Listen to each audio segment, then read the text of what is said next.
धैर्य सहत हो वह समाधि भरी दो। मेरा अंतिम मरण समाधि तेरे दर पर हो। गुरु से मुझको मिला है कितना, क्यों इतना सोचूं। मैंने कितना किया समर्पण, बस इतना सोचूं। सेवा और समर्पण गुरुवर बढ़ते क्रम पर हो। मेरा अंतिम मरण समाधि तेरे दर पर हो। तेरी छत्र छाया भगवन मेरे सिर पर हो। मेरा अंतिम मरण समाधि तेरे। बोले देवादिदेव आदिनाथ भगवान की, देवादिदेव मूलाय पार्श्वनाथ भगवान की, वर्तमान शासनायक महावीर स्वामी की, आचार्य भगवंत कुंद कुंद स्वामी की, आचार्य भगवंत विराग सागर जी महाराज की, मम दीक्षा शिक्षा दाता 108 विभव सागर जी महाराज की, द्वादशांग माँ जिनवाणी की, परम पूज्य हरिका मात्र एक प्रसिद्ध श्री माता जी की, समस्त हरिका संघ की। प्रिय बंधुओं, आचार्य भगवंत कुंद कुंद स्वामी कृत अष्टपाहुर ग्रंथ और अष्टपाहुर ग्रंथ में दर्शन पाहुर ग्रंथ की वाचना चल रही है। आचार्य भगवंत कुंद कुंद स्वामी ने पूर्व की कारिकाओं के माध्यम से दर्शन के लिए सर्वश्रेष्ठ बताया है, परंतु साथ में उन्होंने कह दिया कि यदि दर्शन है और चारित्र नहीं हुआ तो भी आपका कल्याण होने वाला नहीं है। इसी विषय को आगे बताते हुए कारिका नंबर 18 के माध्यम से आचार्य भगवंत क्या कहना चाहते हैं, हम इस बात को समझने का प्रयास करेंगे। एकम जिनस्य रूपम विद्यम उक्तित साव्याणं तु अविरट्ठ्याण तय्यम चौथ पुण्यलिंग दंसणम नथी। अर्थात आचार्य भगवंत कहते हैं कि जैन दर्शन में मात्र एकम जिनस्य रूपम, एक रूप अर्थात जिन मुद्रा, निर्ग्रंथ मुद्रा, अरहंत मुद्रा पूजनीय। कौन सी मुद्रा? अरहंत मुद्रा को धारण करने वाले वर्तमान मुनिराज निर्ग्रंथ पद को जो प्राप्त है। दूसरा विद्या मुक्ति साव्याणंतु, अर्थात दूसरा उत्कृष्ट श्रावक ऐलक और शुल्लिका। अब तय्यम चौथ अर्थात अवरिठ्ठियाणम तय्यम, अर्थात तीसरा लिंग है आरिका। कौन सा लिंग है तीसरा? पहला मुनि, दूसरा उत्कृष्ट श्रावक और तीसरा आरिका। इन तीन लिंगों के अलावा तीसरा लिंग चौथम पुण्यलिंग दंसणम नथी, अर्थात चौथा लिंग नमस्कार करने के योग। कौन से तीन लिंग? अरहंत मुद्रा। अरहंत मुद्रा अर्थात निर्ग्रंथ मुद्रा की पूज्यता है, व्यक्ति की पूजा नहीं है। जैन दर्शन में व्यक्ति की पूजा नहीं है, व्यक्ति के व्यक्तित्व की पूजा है। व्यक्ति की पूजा नहीं है, व्यक्ति के गुणों की पूजा है। व्यक्ति के शरीर की पूजा नहीं है, व्यक्ति के त्याग की पूजा की गई है। प्रिय बंधुओं, आचार्य भगवंत यहाँ पर भेष को नमस्कार नहीं कर रहे, अर्थात रूप को नमस्कार नहीं कर रहे हैं। आचार्य भगवंत स्वरूप की वंदना करने के लिए यहाँ पर मार्गदर्शन प्रदान कर रहे हैं। हम संसारी जीव संसार में आने के पश्चात में हमारे भटकने का कारण है सम्यक से रहित अवस्था। किससे रहित है? आप सब सम्यक दृष्टि हो कि मिथ्या दृष्टि? सम्यक दृष्टि हो कि मिथ्या दृष्टि? सम्यक दृष्टि हो।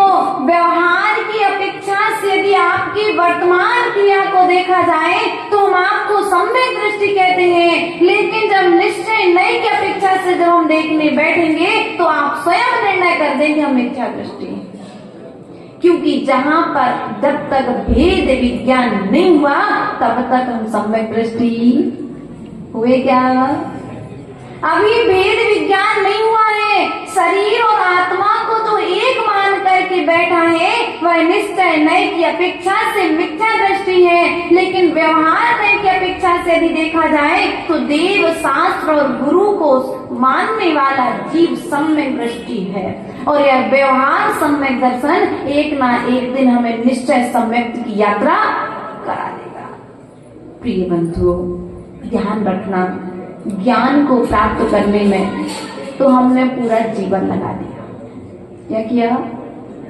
ज्ञान को प्राप्त करने में तो हमने पूरा जीवन लगा दिया, लेकिन चारित्र के पालन करने में कितने दिन? हमारी स्थिति कुछ उस ग्वाले की तरह है कि जो दूध दुह रहा है और दूध दुह करके दूध को इकट्ठा करता जा रहा है। क्या कर रहा है?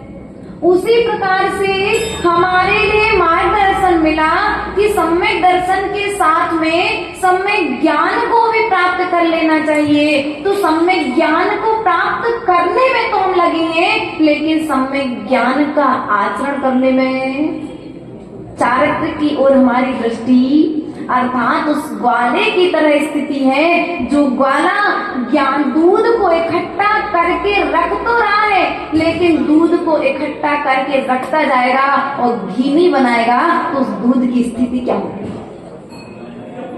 वो दूध भी खराब हो जाएगा कि नहीं हो जाएगा? दूध खराब हो उसके पहले उस दूध से घी प्राप्त। तुम्हारा ज्ञान ही तुम्हारे लिए असंयम की ओर लेकर के जाए। क्या? कभी कभी ज्ञान भी ज्यादा हो जाता है तो धर्म करने का मन नहीं होता ना।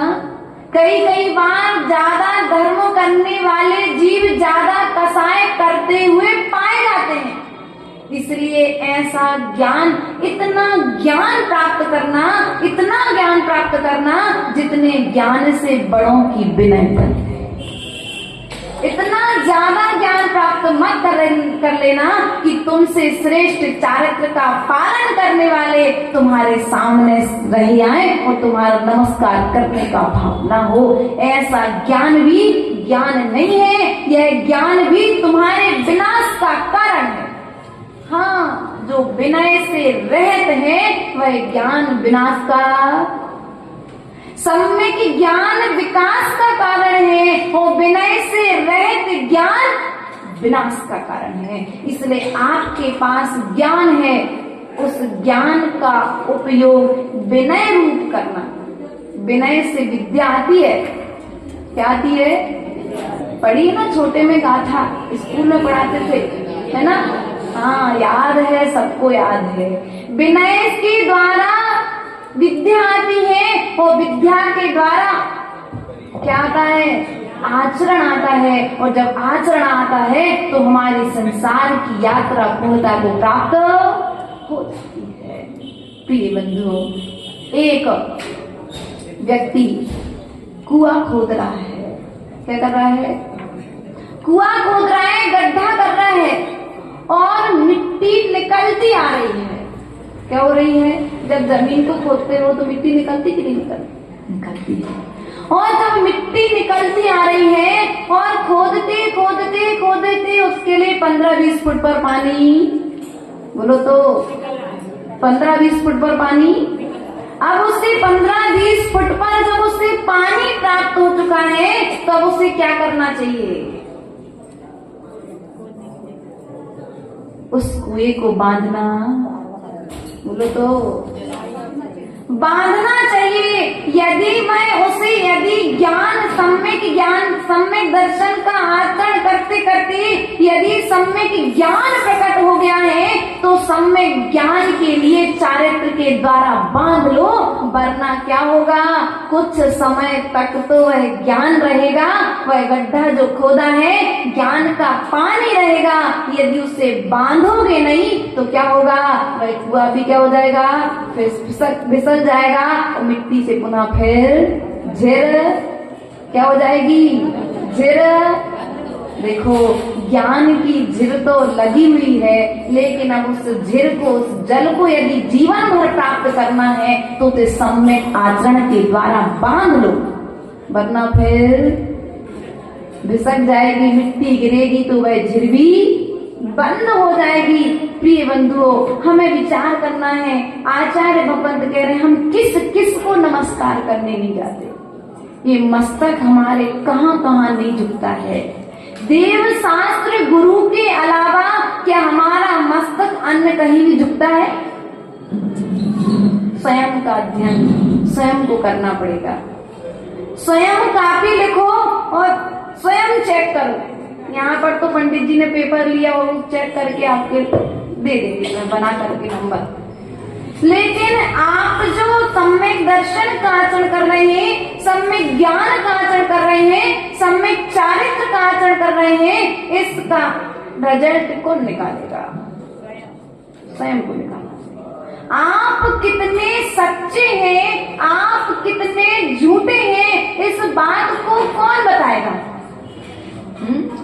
यदि गाड़ी गड्ढे में गिर जाए, यदि गाड़ी गड्ढे में गिर जाए तो उस गड्ढे से गाड़ी को निकालने के लिए क्रेन की जरूरत पड़ती ना बेटा?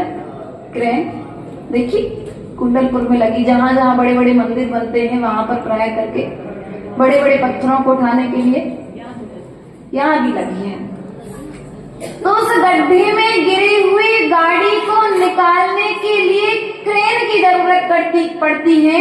तो आचार्य भगवान कहते हैं अनादि काल से मिथ्यात्व के गड्ढे से में पड़े हुए इन जीवों को निकालने के लिए ब्रेन की जरूरत पड़ती है। किसकी जरूरत पड़ती है? ब्रेन अर्थात दिमाग की जरूरत है। आप अपने दिमाग को जहां पर लेकर के जाएंगे आपका दिमाग वैसा, आप उसे सम्यक ज्ञान में लगाएंगे तो सम्यक ज्ञान रूप आचरण करेगा, और यदि आप उसे मिथ्यात्व में लगाएंगे तो मिथ्यात्व रूप आचरण करेगा। ये मनुष्य जन्म आपको मिला है, इस मनुष्य जन्म के सार्थक करना है तो सम्यक चारित्र का पालन करके इस जीवन को धन्य करने का प्रयास करो। आचार्य भगवान मानतुंग स्वामी द्वारा कृत भक्तांबर महामंडल विधान आप यहाँ पर करने जा रहे हैं। ध्यान रखना, वे कुमुदचंद्र स्वामी धन्य है जिनको हमने नहीं देखा, लेकिन फिर भी हम नमस्कार कर रहे हैं। क्या बेटा अनुप्रेक्षा?